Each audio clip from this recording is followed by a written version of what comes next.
कहानी के पिछले सभी भागों का लिंक मैं आपको डिस्क्रिप्शन बॉक्स में दे दूंगी और साथ में कमेंट बॉक्स में पिन भी कर दूंगी, तो आप वहां से भी जाकर देख सकते हैं। जया जी ने सबको कमरे से बाहर जाने को बोल दिया क्योंकि उन्हें युवराज से अकेले में बात करनी थी। जिया को ये सब बहुत अजीब लग रहा था, उसे समझ नहीं आ रहा था ये क्या हो रहा है, लेकिन किसी ने भी जया जी के बातों को अनसुना नहीं किया और सब वहां से बाहर चले गए सिवाय युवराज के। राणावत की फाइल तुम्हारे पास कैसे, क्या चल रहा है युवराज? क्या उन लोगों ने फिर से कुछ किया है? जया जी के सवाल पर युवराज ने ठंडी सांस छोड़ी और उनके सामने बैठकर बोला, दादी आपको मुझ पर भरोसा है या नहीं? खुद से भी ज़्यादा है। तो फिर इन सब चीज़ों का टेंशन क्यों ले रही हो? मैं हूं ना, सब संभाल लूँगा, किसी को कुछ नहीं होगा। आप बस अपना ध्यान रखिए। पर युवराज, जया जी ने कुछ बोलना चाहा पर युवराज ने उनके चेहरे को अपने हाथों में भरकर कहा, आपको मेरी कसम दादी, आप इन सब चीज़ों के बारे में बात नहीं करेंगी। युवराज की कसम देने पर जया जी ने गुस्से में अपना चेहरा दूसरी तरफ फेर लिया। युवराज उन्हें समझा पाता उससे पहले जिया ने दरवाज़ा नॉक करके बोली, दादी के लिए जूस लेकर आई हूँ। मुझे कुछ भी नहीं चाहिए, फिलहाल के लिए मुझे अकेला छोड़ दो, जया जी ने गुस्से में कहा और दूसरी तरफ घूमकर बैठ गए। उनकी आंखों से आंसू बहने लगे थे जिसे युवराज और जिया ने देख लिया था। युवराज की आंखें भी हल्की नम हो चुकी थी, वो बिना कुछ बोले वहां से चला गया। जिया अंदर आई और जूस के गिलास साइड टेबल पर रखकर जया जी के पीछे से गले लग गई। हम दोनों सास बहू से पहले बेस्ट फ्रेंड हैं बड्डी दादी, और हम दोनों ने कभी एक दूसरे से वादा किया था कि हमें कोई भी प्रॉब्लम हो तो हम एक दूसरे से शेयर करेंगे। तो क्या आज आप मुझसे अपनी प्रॉब्लम शेयर नहीं करेंगी? जया जी पीछे पलटी और जिया को देखते हुए बोली, राणावत परिवार इस परिवार का सबसे बड़ा दुश्मन है। आज से कई साल पहले चंद्रशेखर राणावत और युवराज के पापा यजुवेंद्र आहूजा दोनों जिगरी दोस्त हुआ करते थे। चंद्रशेखर जीविका को बहुत पसंद करता था पर जीविका यजुवेंद्र से प्यार करती थी। जब ये बात चंद्रशेखर को पता चली तो उसे लगा यजुवेंद्र जीविका का कान भर रहा है और उसे पाने के लिए उसके खिलाफ भड़का रहा है। लेकिन ऐसा नहीं था। यजुवेंद्र खुद नहीं जानता था कि जीविका उसे पसंद करती है या फिर उससे प्यार करती है। एक दिन जब चंद्रशेखर के परिवार वाले जीविका का रिश्ता लेकर उसके घर गए तो वहां पर जीविका ने सबके सामने उसके रिश्ते को ठुकरा दिया और कहा कि वो यजुवेंद्र से प्यार करती है और वो उसी से शादी करेगी। ये जीविका कौन है? जिया ने सवाल किया, जिस पर जया जी ने कहा, युवराज की माँ जीविका यजुवेंद्र आहूजा। तो आगे क्या हुआ बड्डी दादी? क्या चंद्रशेखर अंकल ने डैड से दोस्ती तोड़ ली? नहीं, वो अपनी झूठी दोस्ती का दिखावा करता रहा लेकिन अंदर ही अंदर बदले की आग में जलने लगा। एक दिन उसकी नज़र गौरी पर पड़ी और उसे देखकर उसने अपने प्लान को अंजाम देने के बारे में सोचकर गौरी के साथ झूठे प्यार का नाटक करने लगा। पर गौरी ने कभी उससे प्यार नहीं किया क्योंकि वो पहले से ही किसी और से प्यार करती थी और कहीं ना कहीं उसे पता था कि चंद्रशेखर उसके साथ नाटक कर रहा है। एक दिन चंद्रशेखर ने जब उसे सबके सामने प्रपोज किया तो गौरी ने गुस्से में आकर उसे सबके सामने थप्पड़ मार दिया और उसकी बहुत बेइज्जती की, जिसका बदला लेने के लिए उसने गौरी के साथ जबरदस्ती की, जिसके कारण गौरी ने खुदकुशी कर लिया। दादी, ये गौरी कौन थी? जिया के सवाल पर जया जी की आंखों से आंसू बहने लगे। उन्होंने अपने आंसू साफ करके कहा, मेरी बेटी और युवराज की बुआ गौरी आहूजा। जब जिया ने सुना तो उसे अपने कानों पर यकीन ही नहीं हुआ। उसने अपने मुंह पर हाथ रख लिया और उसकी आंखों से भी आंसू बहने लगे, लेकिन उसने खुद को संभाला और जया जी के गले लगाकर बोली, आई एम सॉरी। वो मुझे जिया को कुछ समझ नहीं आया, वो क्या बोले या क्या ना बोले। युवराज ने उसे कभी भी अपने परिवार के बारे में नहीं बताया था और ना ही उसने जानने की कोशिश की थी। उसे बिल्कुल भी अंदाज़ा नहीं था कि युवराज के परिवार की इतनी दुख भरी कहानी होगी। वो बस उनके गले लगकर फूट फूट कर रोने लगी। सच में कोई क्या इतना घटिया हो सकता है कि किसी की इज्जत के साथ खेल जाए, बस अपने अहंकार के लिए। जया जी उसके बालों को सहलाते हुए आगे बोली, हम सबको लगा गौरी ने किसी और वजह से आत्महत्या की है, पर जब हमें आत्महत्या की सही वजह पता चली तो हम सब टूट चुके थे। यजुवेंद्र गुस्से से वहां से अपनी कार लेकर चंद्रशेखर को मारने के लिए निकल गया। लेकिन रास्ते में चंद्रशेखर ने उसका एक्सीडेंट करवा दिया, जिससे उसकी मौत हो गई। उसकी मौत की खबर सुनकर जीविका को गहरा सदमा लगा, जिसे वो बर्दाश्त नहीं कर पाई और हार्ट अटैक की वजह से उसकी भी जान चली गई। उस वक्त युवराज सिर्फ 15 साल का था। उसे सारी बातें समझ आती थी, पर फिर भी उसने अपने आप को संभाल रखा था। एक ही झटके में अपने पूरे परिवार को खोने के बाद हम दोनों के पास एक दूसरे के अलावा और कोई सहारा नहीं था। मैं तो बस युवराज को देखकर जिंदा थी और युवराज ने बस मेरे लिए खुद को संभाल रखा था।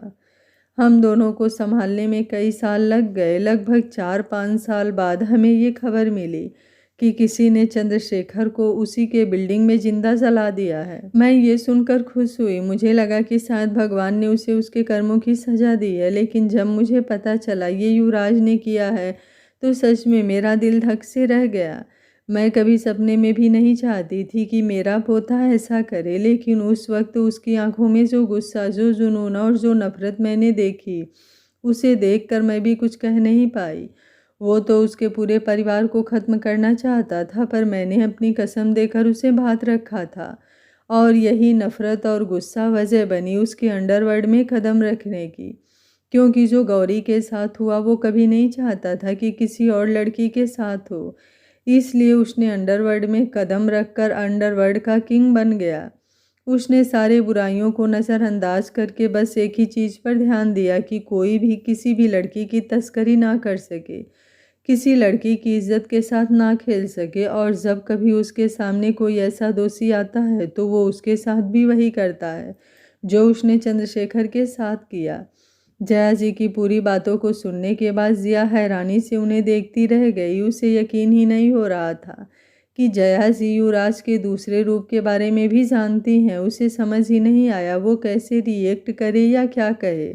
युवराज स्टडी रूम में खिड़की के पास खड़े होकर बाहर का नज़ारा देख रहा था जब पीछे से उसके कंधे पर जिया ने हाथ रखा।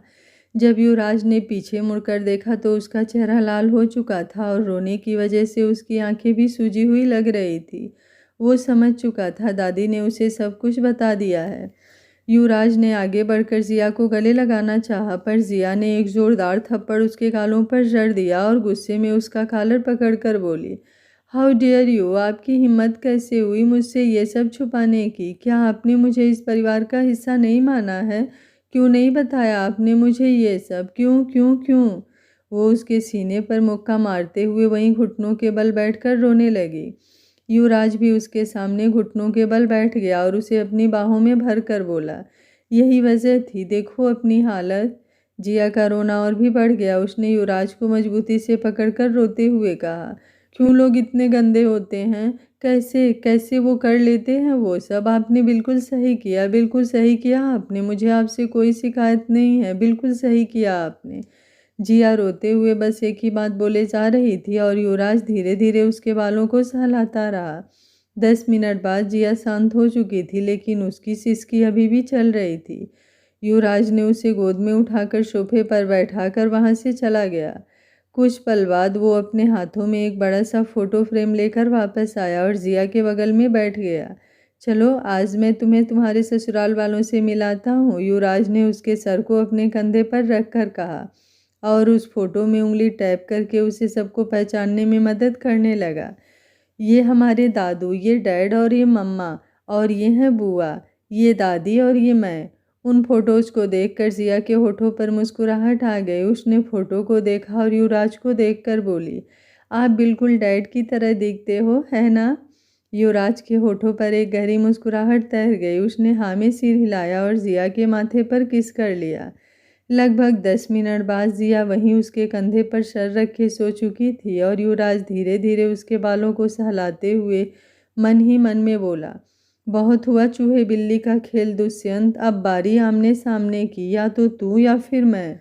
कुछ दिनों तक सब कुछ अच्छा चला। मधु और शेरगिल अपने हनीमून के लिए निकल चुके थे। जया जी ने तो युवराज को भी जाने को कहा, पर एक साथ युवराज और शेरगिल दोनों काम छोड़कर नहीं जा सकते थे, इसलिए युवराज ने पहले शेरगिल को ही भेज दिया। जिया और युवराज के साथ साथ ऋषभ और मानुषी भी एक दूसरे के बहुत करीब हो चुके थे। सब कुछ शांत चल रहा था, या फिर यूं कहिए ये तूफान के आने की पहले की शांति थी। सब अपने प्यार के साथ अपनी ज़िंदगी जीने में खुश थे। पर अगर इन सब में कोई सबसे ज़्यादा पिस रहा था तो वो था अंबर, जो ना चाहते हुए भी वैसी चीज़ें करने पर मजबूर हो रहा था जिसके लिए उसका दिल उसे इजाज़त नहीं दे रहा था।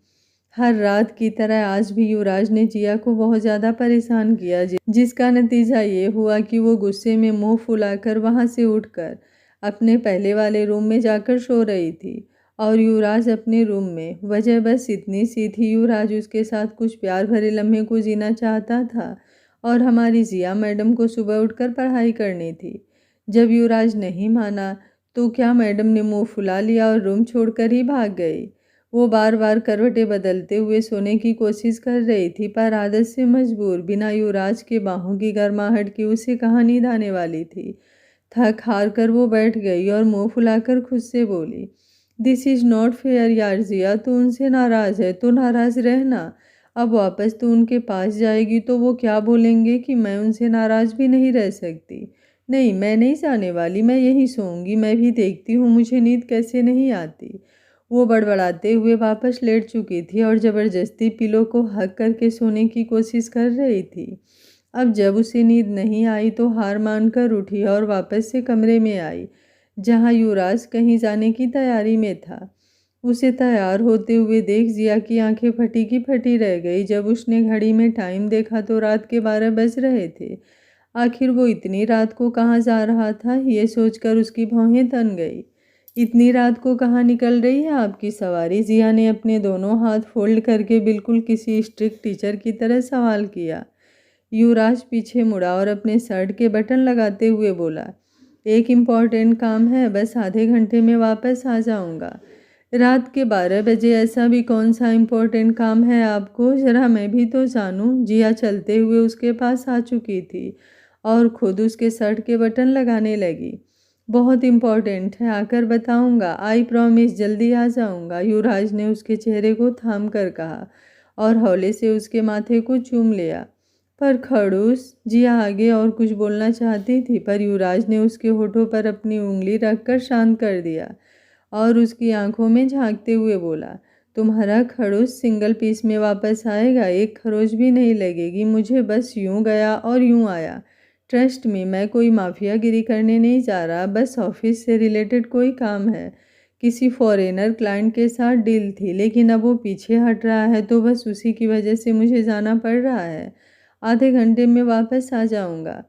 जिया ने उसकी उंगलियों को अपने होठों से हटाया और उसकी आंखों में झांकते हुए बोली, पक्का ना, आधे घंटे में वापस आओगे ना? हाँ बाबा, आ जाऊंगा। और अगर नहीं आया तो? युवराज के आगे बोलने से पहले ही जिया बोली, फिर तो बहुत पछताओगे, समझो अब जल्दी आओ। Okay sweetheart, bye. युवराज एक बार फिर उसके माथे को चूमकर बाहर जाने लगा, लेकिन दरवाजे पर उसके कदम ठिठक गए। उसने अपनी आंखें बंद की और गहरी सांस लेकर खुद से बोला, आई एम सॉरी स्वीटू, आगे तुम्हारे साथ जो भी होने वाला है या मैं जो भी तुम्हारे साथ करूँगा, प्लीज़ उसे बर्दाश्त कर लेना। जानता हूँ आगे तुम्हारे लिए जो भी होगा बहुत मुश्किल होने वाला है, पर वादा करता हूँ ज़्यादा दिन तक तुम्हें तकलीफ में नहीं रहने दूंगा।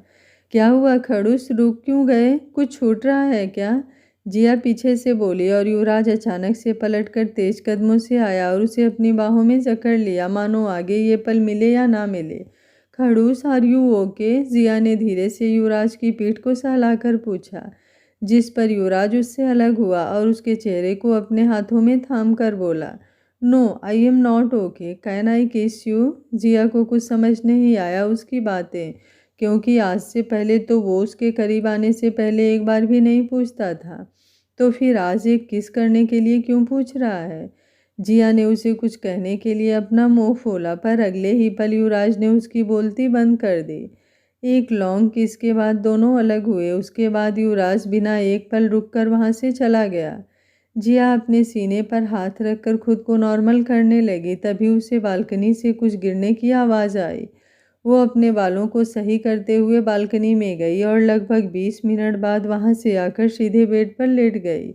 वहीं इन सब से बहुत दूर राणावत विला के बेसमेंट में कुछ गार्ड्स एक लड़की के बाल पकड़कर घसीटते हुए सीढ़ियों से नीचे लेकर आए और वहीं बने एक छोटे से कमरे में उसे धक्का देकर दरवाज़ा बंद कर दिया। एक गार्ड ने किसी को कॉल करके कहा, मिशन ए कंप्लीट बॉस। सुबह के 6 बज रहे थे जब जिया ने कसमसाते हुए अपनी आंखें खोली और एक लंबी अंगड़ाई लेकर उठकर बेड पर बैठ गई। उसने अपनी नज़रें दौड़ाकर चारों तरफ कमरे का मुआयना किया और उठकर वॉशरूम में चली गई। वहीं दूसरी तरफ युवराज अपने पर्सनल जिम में लगातार पुशअप किए जा रहा था। उसके चेहरे पर इस वक्त बहुत ही अजीब से भाव थे, जिसे देखकर पहचान पाना मुश्किल था आखिर उसके दिमाग में चल क्या रहा है। लेकिन हाँ, उसकी आंखें आग ज़रूर उगल रही थी। लगातार पुशअप करने की वजह से उसके पूरे बदन से पसीने टपक रहे थे। हार मानकर वो वहीं फर्श पर पीठ के बल लेट गया और एक गहरी सांस लेकर आंखें बंद करके बोला, बेबी गर्ल। ठीक तभी दरवाज़ा खुला और जिया जींस और टी शर्ट पहने, बालों को हाई पोनीटेल किए हुए, मुस्कुराते हुए, हाथों में कॉफ़ी लेकर अंदर आई और उसे टी टेबल पर रख कर बोली, आपने मुझे याद किया और मैं हाजिर। वो बोलती हुई उसके पास आकर घुटनों के बल बैठ चुकी थी, पर युवराज ने कुछ भी रिएक्ट नहीं किया। जिया ने साइड में रखा टॉवल उठाकर युवराज के चेहरे पर झलक रहे पसीने के बूंद को पोंछने के लिए अपना हाथ आगे बढ़ाया, पर युवराज ने उसकी कलाई पकड़ ली और अपनी आंखें खोलकर बोला, मैं नहाने जा रहा हूँ, इसकी कोई ज़रूरत नहीं है। अपनी बात खत्म करते ही उसने जिया की कलाई छोड़ दी और बिना कुछ बोले वहाँ से उठकर अपने कमरे में चला गया। जिया वहीं बैठी रह गई। उसने अपना सर झटका और खुद से बोली, इन्हें क्या हुआ? रात को तो ठीक ही थे, पता नहीं इनका मूड भी ना कभी समझ में नहीं आता। खैर छोड़ो, मैं कॉलेज के लिए लेट हो रही हूँ। वो वहाँ से डायरेक्ट कॉलेज के लिए निकल गई और इधर युवराज वॉशरूम में शावर से गिरते ठंडे पानी को अपने जिस्म पर महसूस कर रहा था। जिस हाथ से उसने जिया की कलाई पकड़ी थी, उसके उस हाथ से खून निकल कर पानियों के साथ बह रहा था, पर युवराज के चेहरे पर दर्द का कोई भी एक्सप्रेशन नहीं था। वहीं उसके सामने की कांच टूट कर नीचे बिखरी हुई थी, जिससे साफ पता चल रहा था युवराज ने उन्हीं कांच से अपने आप को चोट पहुंचाया है। कॉलेज कैंपस में जिया, रोनी और छवि तीनों बातें करते हुए आगे बढ़ रहे थे। मधु उनके साथ नहीं थी, क्योंकि मैडम तो अपना हनीमून एंजॉय कर रही थी। रोनी अपने क्लास में चला गया और छवि जिया के साथ क्लास की तरफ बढ़ रही थी। तभी पीछे से अंबर ने जिया को आवाज़ दिया। जिया छवि को क्लास में जाने का इशारा किया और खुद अंबर के पास आकर मुस्कुराते हुए बोली, हाय अंबर, व्हाट अ प्लेजेंट सरप्राइज। कितने दिनों बाद मिले हो, कहाँ गायब हो गए थे कुछ दिनों के लिए? अंबर ने मुस्कुराते हुए जवाब दिया, कहीं नहीं, बस स्टोरी लोड ज़्यादा हो गया था। बाय द वे, तुमने मुझे मिस किया क्या? मैं तुम्हें क्यों मिस करूँगी, लेकिन मैंने तो तुम्हें बहुत मिस किया, बहुत से भी बहुत ज़्यादा। बोलते हुए अचानक उसने आगे बढ़कर जिया को अपनी बाहों में भर लिया। उसके इस हरकत से जिया हैरान रह गई। उसकी आंखें खुली की खुली रह गई। उसे समझ ही नहीं आया वो कैसे रिएक्ट करे। अंबर, व्हाट इज़ दिस? छोड़ो मुझे। यू नो वेरी वेल, खड़ूस के अलावा मुझे कोई और छुए मुझे बिल्कुल भी पसंद नहीं। छोड़ो। जिया लगातार उसे पीछे करने की कोशिश में धक्का दिए जा रही थी, पर अंबर टस से मस नहीं हुआ। कुछ पल बाद अंबर उससे अलग हुआ और उसके चेहरे को अपने हाथों में थाम कर बोला, तुम ऐसे क्यों रिएक्ट कर रही हो जिया? तुम्हें याद नहीं, तुम अपनी शादी से पहले मुझसे मिली थी और तुमने कहा था कि तुम भी मुझसे प्यार करती हो। व्हाट रबिश, दिमाग खराब हो गया है तुम्हारा? ये कैसी बहकी बहकी बातें कर रही हो? और कब मिले थे हम? तुम्हें क्या हो गया जिया? तुम ऐसी बातें क्यों कर रही हो? अब ये मत कहना कि आज से पहले तुमने मुझे गले नहीं लगाया। इनफैक्ट हमने एक दूसरे को गले लगाने के अलावा और भी बहुत कुछ किया है। क्या मतलब, क्या किया है हमने? जिया थोड़ा हड़बड़ा गई, जिस पर अंबर उसे शक भरी नज़रों से देखते हुए बोला, अब तुम ये मत कहना कि तुम्हें याद नहीं कि हम दोनों आज से पहले एक दूसरे को लिप किस कर चुके हैं, और मिस्टर आहूजा से छुपकर कई बार हम दोनों मूवीज़ के लिए भी जा चुके हैं। क्या? पर कब? मैं ऐसे कैसे कर सकती हूँ? मैं युवराज अपने खड़ूस से प्यार करती हूँ और उनके अलावा किसी के बारे में सोच भी नहीं सकती। तुम ये सब झूठ बोल रहे हो। ज़रूर तुम्हारे दिमाग में कुछ ना कुछ चल रहा है। What the hell is this Jiya? तुम कब से युवराज से प्यार करने लगी? तुम तो बस उसके साथ प्यार का नाटक कर रही थी, उसकी प्रॉपर्टी और पैसों को पाने के लिए। और ये प्लान हम दोनों का है, तुम ये भी भूल गई क्या? अंबर का एक के बाद एक खुलासा जो जिया के दिमाग को घनचक्कर बना रहा था। उसे तो समझ ही नहीं आया कि वो कैसे रिएक्ट करे या क्या बोले। उसे पूरा यकीन था वो ऐसा कर ही नहीं सकती, लेकिन फिर भी जो अंबर बोल रहा था उसे सुनकर तो उसका दिमाग ही चकरा गया। उसने गुस्से में आकर उसको थप्पड़ मारने के लिए अपना हाथ उठाया, पर अंबर ने उसके हाथ को हवा में ही रोक लिया और उसकी कलाई को पकड़कर झटके से अपने करीब खींचकर उसके कमर पर अपनी मजबूत बाहों की पकड़ बनाकर बोला, अगर तुम्हें यकीन नहीं है तो मैं तुम्हें यकीन दिला सकता हूँ। मेरे पास इन सब चीज़ों का सबूत है कि तुम मुझसे प्यार करती हो, युवराज से नहीं। काका कैसा सबूत? जिया ने अपनी लड़खड़ाते हुए आवाज़ में पूछा और अगले ही पल अंबर ने अपना फ़ोन निकालकर उसे कुछ फ़ोटोज़ दिखाने लगा जिसमें वो दोनों काफ़ी करीब थे। जैसा कि अंबर ने कहा था उस हिसाब से एक फ़ोटो में वो दोनों सच में थिएटर में मौजूद थे। उन फ़ोटोज़ में से एक फ़ोटोज़ को देखकर तो जिया का सर ही चकरा गया था, क्योंकि उस फ़ोटो में वो खुद अंबर को किस कर रही थी। नहीं, ये सब झूठ है ये सब। जिया ने अंबर के कंधे पर हाथ रखकर जोर से उसे पीछे धक्का दिया और दौड़ते हुए वहाँ से भाग गई। उसके जाते ही अंबर ने अपने बालों में हाथ फिराया और खुद से कहा, मिशन ए कंप्लीट। युवराज के ऑफिस में युवराज अपने केबिन में बैठे ऑनलाइन मीटिंग पर व्यस्त था। तभी दरवाजे पर उसके बॉडीगार्ड ने नॉक किया। युवराज ने मीटिंग ओवर किया और लैपटॉप ऑफ करके उस गार्ड को अंदर आने का इशारा किया। उसके अंदर आते ही युवराज ने पूछा, क्या हुआ? तुम्हें तो इस वक्त जिया के आसपास होना चाहिए, तुम यहाँ क्या कर रहे हो? युवराज के सवाल पर उस बॉडीगार्ड ने अपना सर नीचे झुका लिया और थोड़ा डरते हुए भी बोला, सर वो मैम आपको धोखा दे रही हैं। वाट, दिमाग खराब है तुम्हारा? अगर दोबारा अपनी ज़ुबान खोला ना तो हलक में हाथ डालकर ज़बान खींच लूँगा। आउट, बाहर निकलो यहाँ से, इससे पहले कि मैं तुम्हारा गला दबा दूँ। युवराज के गुस्से को देखकर बॉडीगार्ड के पूरे बदन में डर की सिहरन सी दौड़ गई, पर फिर भी वो बाहर नहीं गया। वो एक बार फिर कोशिश करके बोला, बॉस ये फ़ोटोज़ देख लीजिए। उसने अपना फ़ोन युवराज की तरफ बढ़ा दिया। युवराज ने उसे गुस्से भरी नज़रों से घूर कर देखा और उसके फ़ोन को लेकर उसमें फ़ोटोज़ देखने लगा, जिसे देखकर उसकी पकड़ फ़ोन पर और भी ज़्यादा कस गई। ये फ़ोटोज़ अभी कुछ देर पहले की थी, जब अंबर ने जिया को गले लगाया था और एक फ़ोटो में उसने उसके चेहरे को अपने हाथों में थाम रखा था और एक फ़ोटो में उसके दोनों हाथ जिया के कमर पर थे, वहीं जिया के दोनों हाथ उसके कंधे पर। युवराज फ़ोन को लिए गुस्से में वहाँ से अपने घर के लिए निकल गया। आधे घंटे का रास्ता उसने 15 मिनट में तय किया और घर में आते ही वो डायरेक्ट ऊपर अपने और जिया के रूम में गया, जहाँ इस वक्त जिया मिरर के सामने खड़ी अपने बाल बना रही थी। युवराज गुस्से में उसके पास गया और उसकी बाँह पकड़कर गुस्से में उसे ज़मीन पर धकेल दिया, जिससे जिया को बहुत ही ज़्यादा चोट लग गई थी। वो कुछ सोच या समझ पाती उससे पहले ही युवराज उसके ऊपर झुका और उसके गालों को अपने सख्त उंगलियों से दबाते हुए चिल्लाकर बोला, कहा था ना युवराज, आहूजा सब कुछ बर्दाश्त कर सकता है पर धोखा नहीं। तुम्हारी हिम्मत कैसे हुई मुझे धोखा देने की? उसे इतना गुस्से में देखकर उसके लगाए हुए इल्ज़ाम को सुनकर जिया की आंखों से आंसू बहने लगे।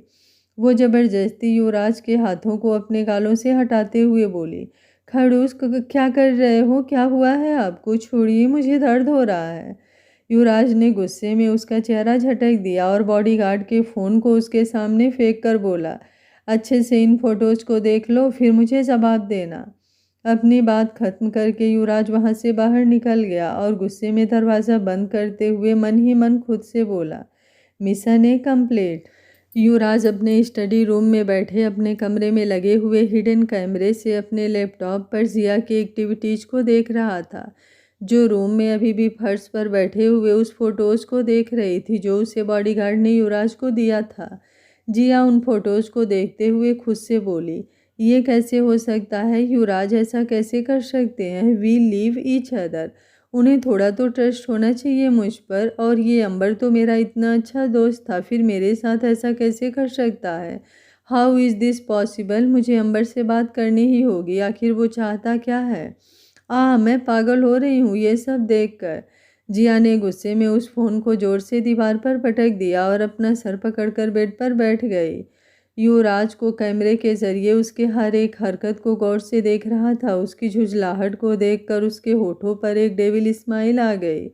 उसने अपना सर पीछे टिका दिया और पैर पर पैर चढ़ाकर बोला, गलती तो तुमने कर दी बेबस, ये तो बस शुरुआत है, आगे आगे देखो होता है क्या। राणावत विला के बेसमेंट में, उस अंधेरे से बेसमेंट के कोने में बने उस छोटे से कमरे में जहां कल रात उस अनजान लड़की को कैद किया गया था, अचानक से कमरे का दरवाज़ा खुला और वहां एक सूट बूट पहने लगभग युवराज के ही उम्र का लड़का अंदर दाखिल हुआ। बंदा हैंडसम तो था, पर्सनालिटी भी धाकड़ थी, पर हरकतें चिरकुटों वाली। वो कमरे के अंदर आया और चेयर पर बंधी उस लड़की के ठीक सामने एक दूसरा चेयर खींचकर बैठ गया। रोने की वजह से उस लड़की की आंखें सूज चुकी थी और पूरा चेहरा लाल था। बाल बिखरा हुआ था और उसके हाथों और पैरों को रस्सियों के सहारे से कुर्सी में बांधा गया था और उसके मुंह पर भी टेप लगा दिया गया था ताकि वो चीख या चिल्ला ना पाए। जब उस लड़की ने उस आदमी को देखा तो कुछ बोलने की कोशिश करने लगी, जिससे उस आदमी ने बगल में खड़े गार्ड को उसके मुंह से टेप हटाने का इशारा किया। जैसे ही उस लड़की के मुंह से टेप हटा, वो गुस्से में दहाड़ते हुए बोली, दुष्यंत राणावत तुम। उसके मुंह से अपना नाम सुनकर दुष्यंत के होठों पर शैतानी मुस्कुराहट खेलने लगी। वो अपना सर पीछे झुकाकर मुस्कुराते हुए बोला, उम्मीद नहीं थी कि तुम मुझे पहचान पाओगी, लेकिन पहचान गई, मानना पड़ेगा। मुझे भी उम्मीद नहीं थी कि तुम ऐसा घटिया हरकत करोगे, लेकिन मानना पड़ेगा तेरी भी घटियापन की कोई हद नहीं, बिल्कुल अपने बाप जैसा है तेरी। उस लड़की के आगे बोलने से पहले ही दुष्यंत ने गुस्से में उठकर उस लड़की के गालों पर एक जोरदार थप्पड़ जड़ दिया, जिससे उस लड़की के गोरे गालों पर उसके पांचों उंगलियों के निशान छप गए और होठों के कोरों से खून बहने लगा। दुष्यंत ने बेदर्दी से उसके बालों को पकड़ा और उसके चेहरे के करीब झुककर बोला, मेरे बाप के बारे में एक शब्द नहीं, वरना मैं भी तुम्हारा वही हाल करूंगा जो मेरे बाप ने गौरी आहूजा का किया था। पता तो होगा ही गौरी थी कौन। अगर एक बाप की औलाद है तो कोशिश करके देख ले, तुझे तेरे मर्द होने पर पछतावा ना दिला दिया तो मैं भी एक औरत नहीं। उस लड़के के जवाब पर दुष्यंत तिरछी मुस्कुराहट लिए बोला, हिरनी के मुंह में शेरनी का जुबान, मानना पड़ेगा दहाड़ती खूब हो तुम। वो लड़की भी उसी के लैंग्वेज में उसे जवाब देते हुए बोली, शेर की बीवी हूँ, दिखती हिरनी हूँ, लेकिन जिगरा शेरनी का है। अगर एक बाप की औलाद है तो बस कोशिश कर। वो हस्र करूँगी कि दोबारा मर्द बनकर पैदा होने से पहले 100 बार सोचेगा। उसकी बेखौफ आंखें और बेधड़क बातों को सुनकर दुष्यंत भी एक पल के लिए उसे देखता रह गया। उसने अपना सर झटका और कमरे से बाहर जाते हुए बोला, तेरी ये ख्वाहिश भी पूरी करूंगा, बस कुछ दिन इंतजार कर, फिर तुझे पता चलेगा कि तू शेरनी है या हिरनी। दुष्यंत के कमरे से बाहर जाते ही उस बॉडीगार्ड ने उस लड़की के हाथ पैर को आज़ाद कर दिया और कमरे से बाहर आकर दरवाजे पर ताला मारकर वहां से चला गया। इधर जिया अपने कमरे में लगातार चक्कर काटते हुए अंबर को कॉल पर कॉल किए जा रही थी, पर अंबर जानबूझकर उसका कॉल इग्नोर कर रहा था, क्योंकि उसे वैसा ही कहा गया था। लगभग 7-8 बार कॉल करने के बाद 9वें बार में अंबर ने कॉल रिसीव किया और अपने कानों पर लगाकर कहा, बोलो क्या बोलना है। उसकी बेरुखी भरी बातों को सुनकर जिया ने गुस्से में कहा, एक तो पहले से मेरी ज़िंदगी झंड कर रखे हो और ऊपर से मुझे एटीट्यूड दिखा रहे हो। मिलना है मुझे तुमसे, हो कहाँ तुम? एड्रेस बताओ अपना, अभी आती हूँ तुम्हारे घर पर। मेरे घर का एड्रेस? अंबर ने ये 4 शब्द कहे, लेकिन फिर कुछ सोचकर खामोश हो गया। कुछ पल खामोश रहने के बाद उसने अपना एड्रेस उसके फ़ोन पर सेंड कर दिया। कपूर मेंशन। रात का वक्त। भानुसी किचन में खाना बना रही थी जब अचानक से ऋषभ ने पीछे से आकर उसे अपनी बाहों में भर लिया। ये उसका रोज का था, किचन में उसकी हेल्प करने के बहाने आकर उसे परेशान करना और खाने में थोड़ा सा रोमांस का तड़का लगाना। ऋषभ प्लीज़, आज मेरी तबीयत सही नहीं है, प्लीज़ परेशान मत कीजिए। मानुसी अपने कमर से उसका हाथ हटाकर बोली और वापस से रोटियां बनाने में लग गई। क्या हुआ है? कल से देख रहा हूँ तुम उखड़ी उखड़ी सी लग रही हो, कहीं कोई दर्द हो रहा है? मैं डॉक्टर को कॉल करूँ? नहीं, रहने दीजिए, बस थोड़ा सा चक्कर जैसा आ रहा है, बाकी सब सही है। शायद वीकनेस की वजह से हो रहा होगा। मुझे नहीं लगता वीकनेस की वजह से हो रहा है, देखो तुम्हारा चेहरा भी अजीब तरीके से पीला पड़ा हुआ है। 2 दिन से तुम सही से खाना भी नहीं खा रही हो। चलो छोड़ो इन सबको, मैं सर्वेंट को बोल देता हूँ, वो लोग डिनर तैयार कर देंगे। तुम चलो मेरे साथ, मैं डॉक्टर को कॉल करता हूँ। पर ऋषभ, मैं ठीक उसके आगे के शब्द उसके गले में ही अटक गए क्योंकि उसे हल्का सा चक्कर आ गया, जिससे खुद को संभालने के लिए उसने ऋषभ का कंधा पकड़ लिया। ऋषभ ने पहले उसे गुस्से में घूर कर देखा और फिर उसे अपनी गोद में उठाकर ऊपर कमरे में ले जाते हुए बोला, बस अपनी मनमानी करवा लो तुमसे। मेरी सुन लोगी तो कोई आफत नहीं आ जाएगी। कल से बोल रहा हूँ, चलो डॉक्टर के पास। पर नहीं, तुम्हें कहाँ सुनना है मेरी बातें। लेकिन ऋषभ, मैं बस। मानुषी के आगे बोलने से पहले ही ऋषभ गुस्से से बोला, चुप, एकदम चुप। एक शब्द भी कहा ना तो यहीं से नीचे फेंक दूंगा। हॉस्पिटल में ऋषभ डॉक्टर के केबिन में डॉक्टर और मानुषी के आने का इंतजार कर रहा था। वो मानुषी को डायरेक्ट तैयार करके हॉस्पिटल ही लेकर आ गया था क्योंकि वो चाहता था उसका अच्छे से चेकअप हो जाए, क्योंकि मैडम कुछ दिन से खाने पर ध्यान ही नहीं दे रही थी। कभी उल्टियाँ तो कभी चक्कर आना और कभी भी किसी भी बात पर भड़क जाना। जल्द ही उसका इंतज़ार खत्म हुआ और मानुषी डॉक्टर के साथ केबिन में आई और उसके बगल वाली चेयर पर बैठ गई। डॉक्टर भी अपने चेयर पर बैठकर मानुषी की रिपोर्ट्स देखने लगी। ऋषभ डॉक्टर से बोला, इज़ एवरीथिंग ओके? डॉक्टर पहले रिपोर्ट को देखी और फिर मानुषी को देखते हुए बोली, ये तो ओके हैं, पर शायद आप नहीं रहेंगे। What you mean doctor? Rishabh थोड़ा कंफ्यूज होकर पूछा, जिस पर डॉक्टर मुस्कुराते हुए बोली, आई मीन कि अब आपको अपने काम धंधे से ध्यान हटाकर अपनी मिसेज पर ज़्यादा ध्यान देना होगा, because she is pregnant. Oh what? Rishabh ने तो पहले हल्के में लिया, पर अगले ही पल जब उसे समझ आया तो उसका मुंह खुला का खुला रह गया और आंखें भी बड़ी हो गई। उसका रिएक्शन देखकर डॉक्टर को हंसी आ गई और वो मानुषी ने भी अपने मुंह पर हाथ रख लिया। क्या क्या कहा आपने डॉक्टर? शायद मैंने कुछ गलत सुना, प्लीज़ आप एक बार फिर कहिए। दिल खुशी के समंदर में गोते लगाने लगा और आंखों पर खुशियों की हल्की नमी छाने लगी। जी नहीं मिस्टर कपूर, आपने बिल्कुल सही सुना, आप पापा बनने वाले हैं। बहुत जल्द आपके घर में एक नन्ही सी प्रिंसेस या प्रिंस आने वाला है। आप और मिसेस कपूर पेरेंट्स बनने वाले हैं। डॉक्टर के बोलते ही मानुषी की आंखों से भी खुशियों की बरसात होने लगी। उसने खुशी खुशी अपने पेट पर हाथ रख लिया और वहीं ऋषभ ने उठकर उसे अपनी बाहों में भर लिया। उसे तो यकीन ही नहीं हो रहा था कि वो सच में पापा बनने वाला है। उसके दिल में इस वक्त इतनी खुशी उमड़ रही थी कि उसका दिल चाह रहा था कि वो चीख चीख कर सबको बताए कि वो पापा बनने वाला है। सुना सुना तुमने डॉक्टर ने क्या कहा कि हम मम्मी पापा बनने वाले हैं? मैं पापा बनने वाला हूँ, मैं पापा बनने वाला हूँ मनु। सबसे बेखबर दोनों एक दूसरे को मजबूती से अपनी बाहों में भरकर खड़े थे। जब डॉक्टर ने थोड़ा हल्का खरासा तो दोनों का ध्यान बटा। हाँ हाँ, डॉक्टर की आवाज़ सुनते ही वो दोनों अलग हो गए और वापस से चेयर पर बैठ गए। ऋषभ के चेहरे पर खुशियाँ बेहिसाब झलक रही थी। डॉक्टर, आप मुझे एक लंबी सी लिस्ट बनाकर दे दीजिए। मुझे कैसे अपनी बीबी और बच्चे का ख्याल रखना होगा, इसे क्या क्या खाना है और क्या नहीं खाना, क्या चीज़ें इसके लिए सही होगी, आप सब कुछ मुझे डिटेल में बता दीजिए। उसकी एक्साइटमेंट और खुशी देखकर डॉक्टर मुस्कुराते हुए बोली, hold on mister Kapoor, I know आप बहुत खुश हैं, पर मेरी बात पहले सुन लीजिए। अभी शुरुआत के वक्त है, हल्के फुल्के काम करवाते रहिएगा, बस ध्यान रखिएगा ये हैवी चीज़ें ना उठाए। हल्का फुल्का योगा, डेली रूटीन, चेकअप के लिए आते रहिएगा। इनकी खाने पीने का अच्छे से ध्यान रखिएगा। फ्रूट्स और हेल्दी चीज़ें ज़्यादा से ज़्यादा इन्हें खिलाइएगा। डॉक्टर की सारी बातों को ध्यान से सुनने के बाद दोनों डॉक्टर से इजाज़त लेकर अस्पताल से बाहर आ गए और कार में बैठने से पहले ऋषभ ने एक बार फिर मानुषी को अपनी बाहों में जकड़ लिया। I am so happy Manu, तुम्हें आइडिया भी नहीं है तुमने मुझे कितनी बड़ी खुशी दी है। ऐसा लग रहा है मानो मैं हवा में उड़ रहा हूँ। ये एहसास, ये खुशी, ये पल, सब कुछ मेरे समेटने से भी नहीं समेटा जा रहा। I love you, I love you, I love you so much जान। देखना, मैं हमारे बच्चे को दुनिया की सारी खुशियाँ ला कर दूँगा। कभी भी उसकी आंखों में आंसू नहीं आने दूँगा।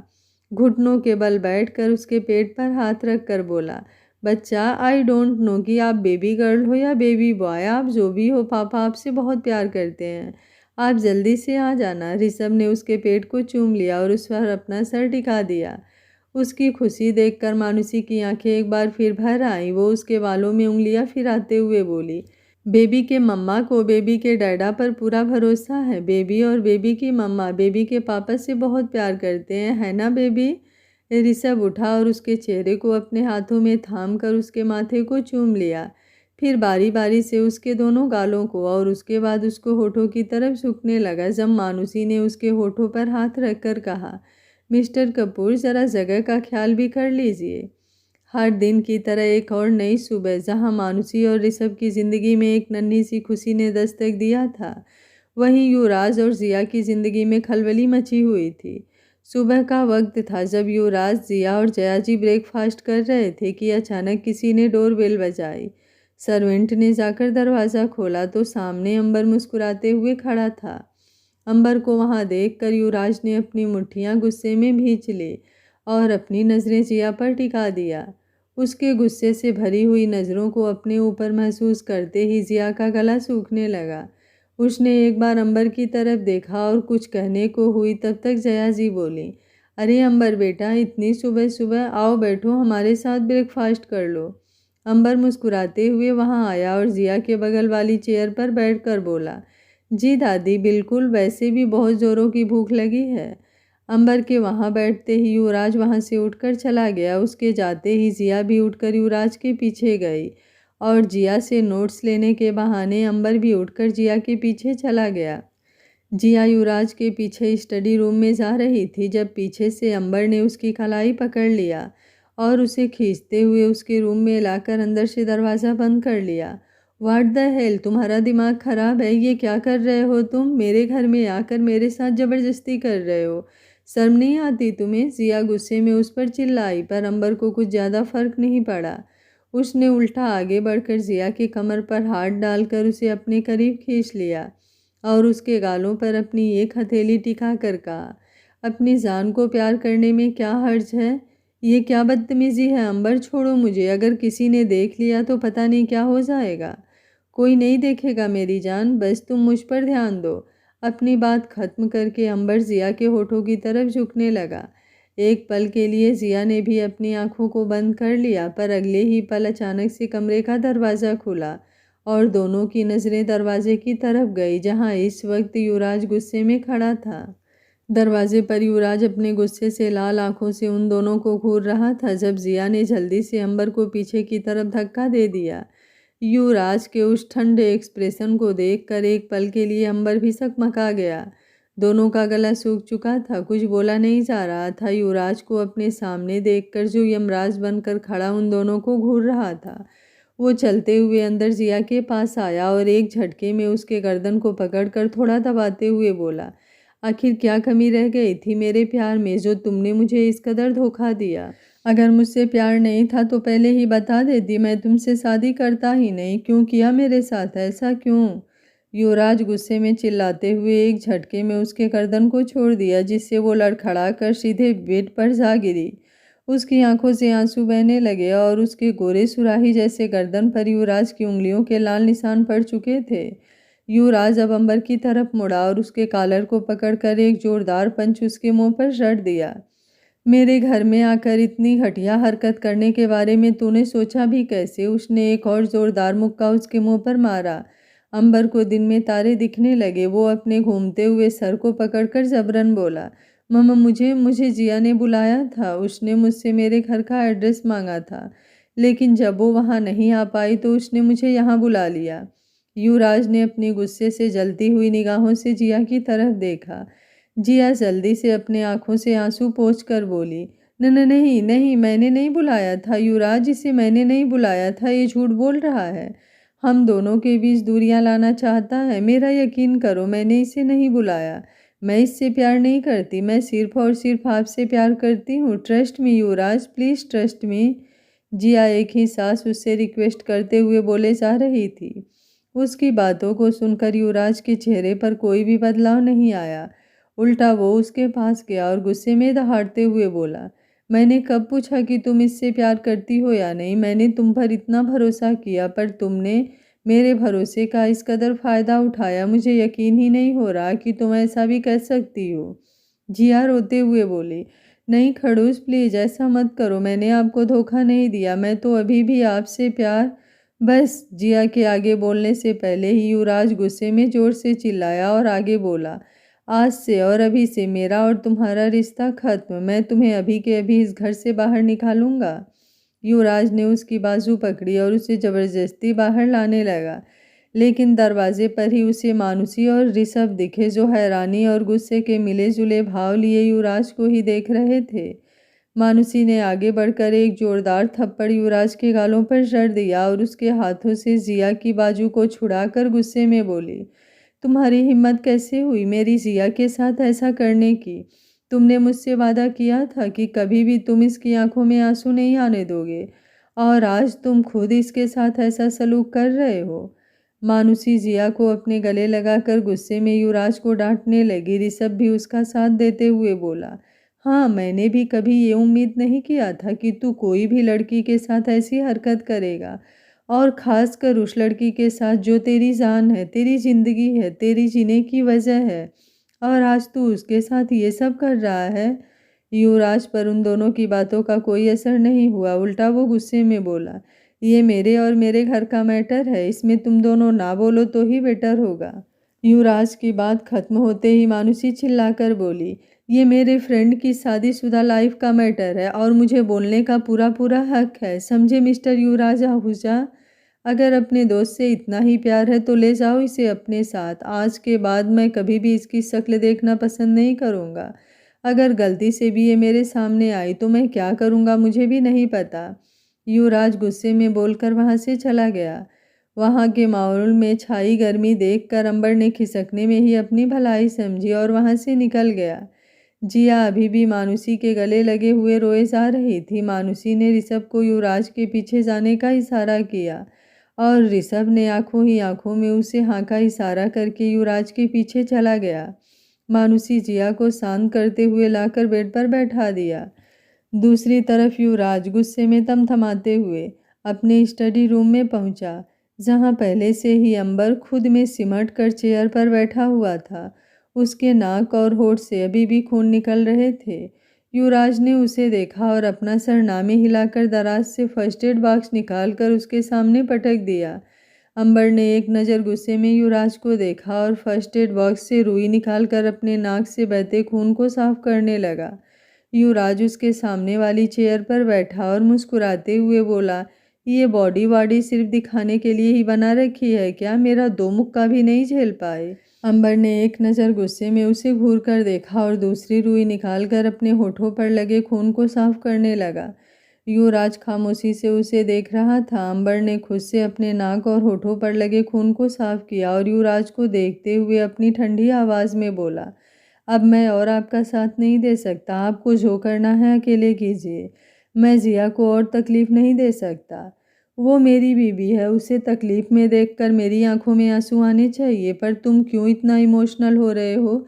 याद रखो, सिर्फ नाटक में प्यार करने के लिए कहा है। अगर गलती से भी मिस्टेक में उससे प्यार हुआ तो तुम सोच भी नहीं सकते हो मैं तुम्हारे साथ क्या करूँगा। जब आपको पता है वो आपकी बीवी है तो क्यों आप उसे इतनी तकलीफ़ दे रहे हैं? क्यों उसके साथ ये सब कर रहे हैं? आखिर वजह क्या है? अंबर ने आखिरकार झुठलाकर पूछ ही लिया जो इतने दिनों से उसके मन में चल रहा था। जब युवराज की शादी की रस्में चल रही थी उसी वक्त से युवराज ने उसे मजबूर कर दिया था कि वो कुछ ऐसा करे जिसकी वजह से उसके और जिया के बीच मिसअंडरस्टैंडिंग क्रिएट हो। इस काम के लिए वो किसी और को भी हायर कर सकता था, पर वो अच्छे से जानता था कि अंबर जिया को पसंद करता था, इसलिए उसने अंबर को इस काम के लिए चुना। लेकिन वजह क्या है ये बात सिर्फ और सिर्फ युवराज ही जानता था। उसके सवाल पर युवराज चुप ही रहा। तभी वहाँ पर ऋषभ आ गया और उसने भी गुस्से में युवराज से वही सवाल किया जो कब से अंबर किए जा रहा था। से समथिंग इडियट, क्या कर रहा है तू? क्या हो गया है तुझे? बताएगा किसी को? क्यों जिया को टॉर्चर किए जा रहा है? जहाँ तक मुझे पता है उसे तकलीफ देना तो दूर, तू उसे गुस्से में डांट भी नहीं सकता। फिर आखिर ऐसी क्या बात हो गई जो तू उसके साथ ऐसा कर रहा है? उसके चिल्लाने पर युवराज ने गहरी सांस लिया और लैपटॉप पर कुछ करके उन दोनों के सामने कर दिया। लैपटॉप में अभी थोड़ी देर पहले जिया और युवराज के रूम में जो कुछ भी हुआ उसका वीडियो चलने लगा। दोनों खामोशी से उस वीडियो को देख रहे थे, जिसमें सबसे पहले अंबर ने जिया को खींचकर कमरे में लाया था। उसके बाद जो हुआ वो सब उस वीडियो में रिकॉर्ड था। वीडियो को पूरी तरह से देखने के बाद ऋषभ अंबर को गुस्से में घूरते हुए बोला, तुम जिया पर चांस मार रहे हो? तुम्हारी हिम्मत कैसे हुई ये करने की? तुम्हारे अंदर दिमाग नाम की चीज़ है भी या नहीं? एक शादीशुदा लड़की के साथ ऐसा करते हुए शर्म नहीं आई तुम्हें? ऋषभ को खुद पर गुस्सा करते देख अंबर झुठलाकर बोला, ये आप क्या बोल रहे हैं? मुझे कोई शौक नहीं है ये सब करने का। आप अपने दोस्त से पूछ लीजिए, क्योंकि वही मुझे मजबूर कर रहे हैं ये सब करने के लिए। अंबर की बात सुनकर ऋषभ हैरान हो गया और सुन्न भरी नज़रों से हैरानी से युवराज की तरफ देखने लगा। आखिर युवराज क्यों जिया के साथ ऐसा कर रहा है? इसके पीछे क्या राज छुपा हुआ है? वो लड़की जो राणावत के कब्जे में है वो कौन है? जब जिया को पता चलेगा कि युवराज ने जानबूझकर उसके साथ इस तरह का व्यवहार किया तो उसका क्या रिएक्शन होगा? ऐसे और भी बहुत सारे सवाल होंगे जिनका जवाब आपको आने वाले कल के पार्ट में मिलेगा। आगे क्या होगा इस कहानी में जानने के लिए देखते रहिए कहानी का अगला भाग। अगर आपको कहानी अच्छी लग रही है तो वीडियो को लाइक, शेयर एंड चैनल को सब्सक्राइब कर लीजिएगा। Thank you for watching. मिलते हैं कहानी के अगले भाग में।